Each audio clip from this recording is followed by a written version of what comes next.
Hi. It has been a while since I've done a live video.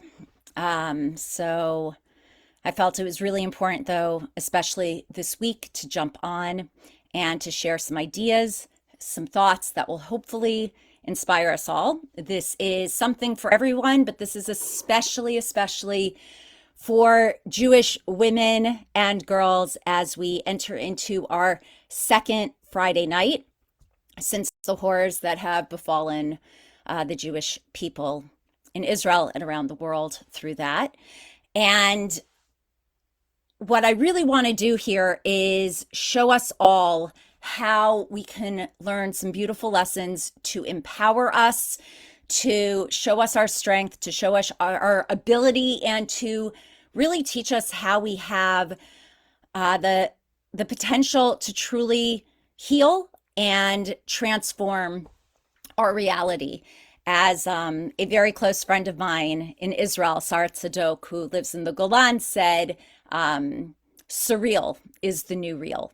So we're all coming to try to figure out how we can make a difference, how we can do something.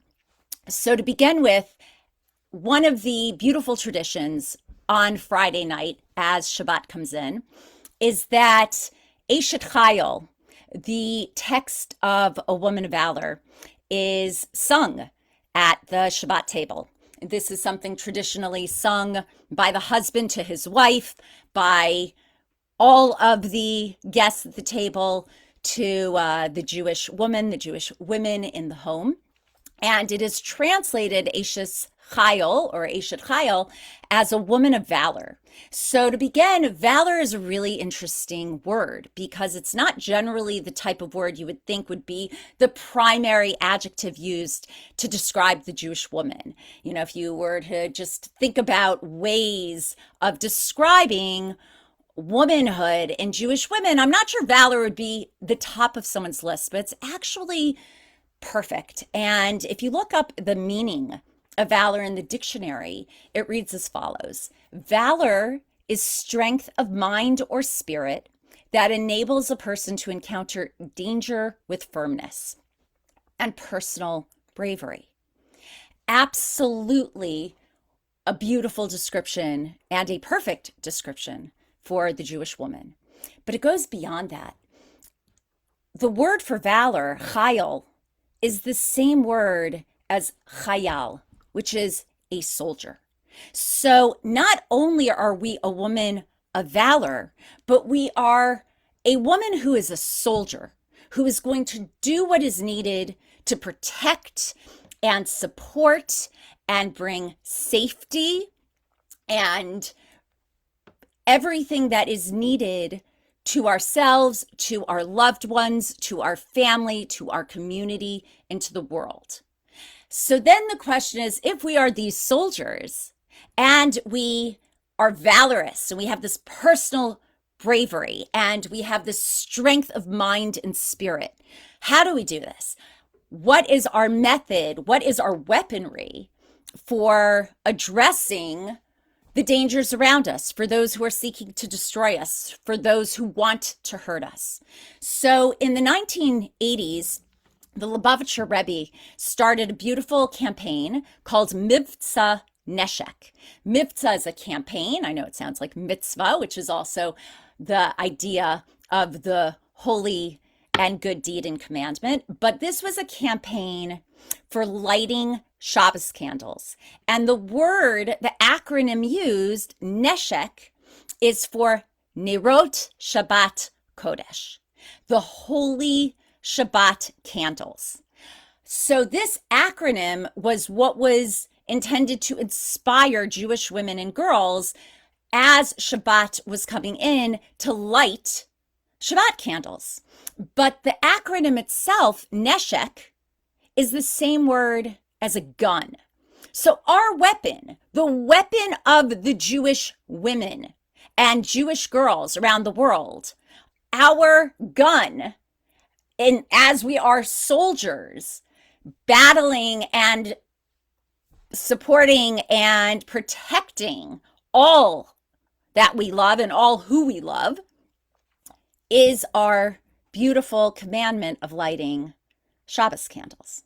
So when it comes to lighting Shabbos candles, there are a few different lessons we can take from this. The most obvious is that we are literally bringing light to the darkness. It is specifically as the darkness is coming in and the night is starting to come, that is when we add our light, that we are always going to combat darkness with light. We are always going to combat evil with good.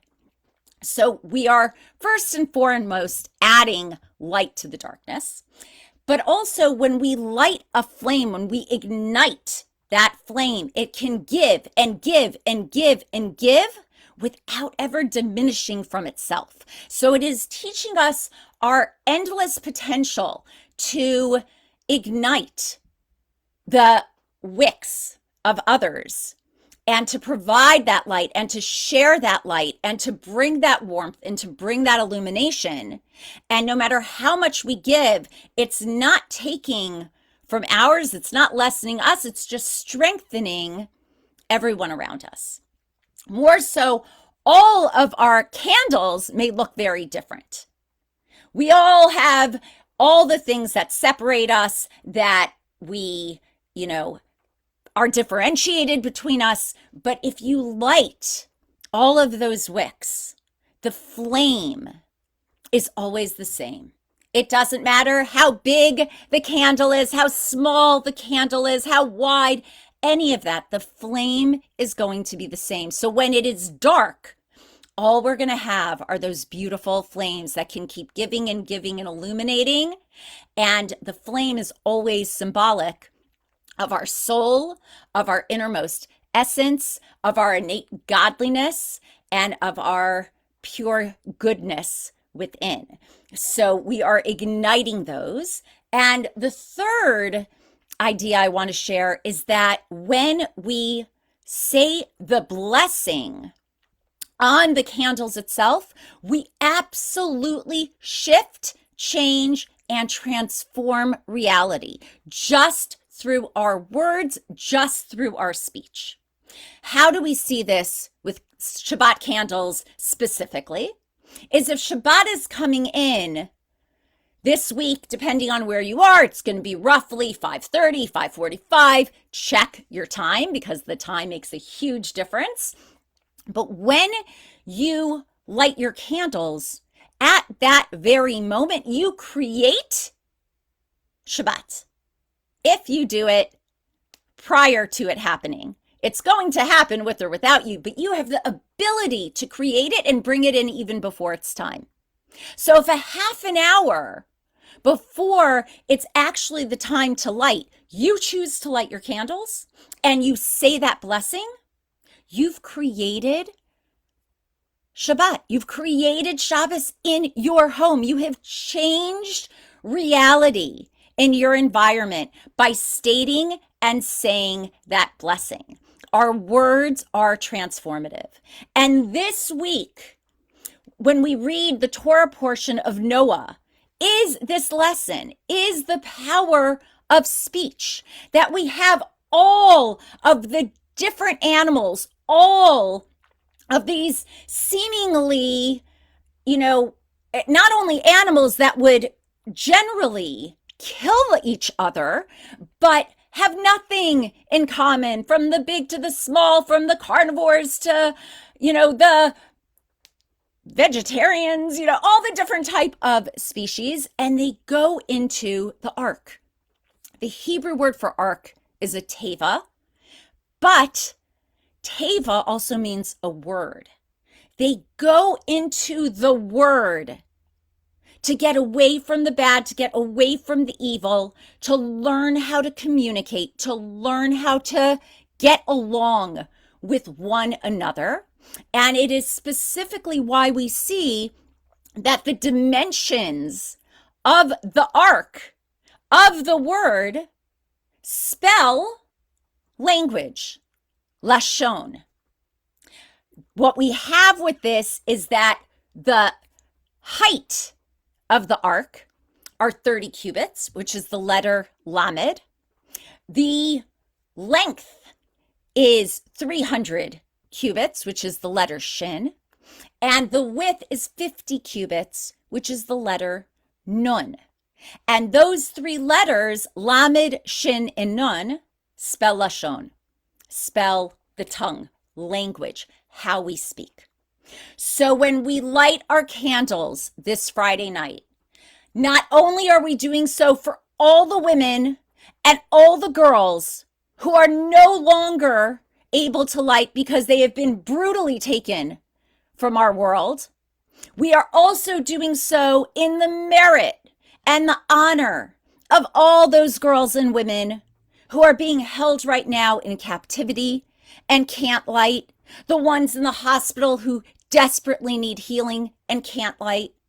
And our ability and opportunity, our gun, our NESHEK is the Neirot Shabbat Kodesh, the holy Shabbos candles that we're going to light, that we're going to use to illuminate, that we're going to use our speech to transform, and ultimately to heal ourselves, to heal our families, to heal Israel, and truly to heal the world, which is why the word for healing, refuah, has within it the letters that spell or peh, the light of the mouth. So please find out the candle lighting time in your community. You can go to Chabad.org. You can go to many sites and find those times, light those candles, and know that through that is your weapon